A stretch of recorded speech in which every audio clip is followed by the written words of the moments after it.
அஸ்ஸலாமு அலைக்கும் விவர்ஸ். இலங்கை அரசாங்கத்துக்கு பரவின தவறுகள். இலங்கை மாணவர் மத்தியில் போதைப்பொருள். அதிர்ச்சியான தகவல்கள். அங்கே போதைப்பொருள் கழிக்கிறதுக்கு பணம் இல்லாத பட்சத்தில் தாய் தந்தையிடம் திருடுவது இல்லது தவறான தொடர்புகளில் ஈடுபடுவது என்று தகவல்கள் போலீஸ் மத்தியில் பரவியிருக்கின்றது. அதை அவங்களை வெளியிட்டுகிறார்கள்.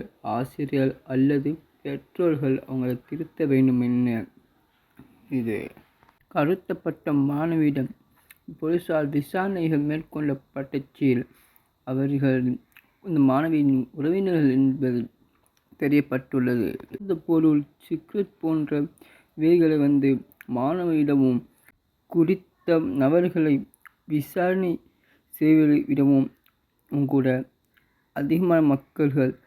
அதிகமான இந்த போதை எதிர்க்கும் மாணவர்கள் பாதிப்படைந்தவர்களை கைது செஞ்சு உள்ள போகிறது விடவும் கடையில் விற்பனை செய்தவர்களையே நீங்கள் கைது பண்ணுவதனாலே நல்ல குடிகாரர்களை விட்டு விலகலாம்.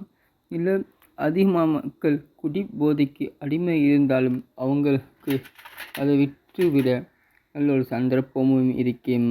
போதைப் பொருள் விற்பனை செய்யும் அந்த பகுதிகளை ஓப்பன் பண்ண விடாமல் அந்த கடைகளை காலி பண்ண வைப்பதே ஒரு நல்ல சிறந்த ஐடியாவும் இருக்கும். அஸ்ஸலாமு அலைக்கும். நான் உங்கள் ஃபஸ்லு.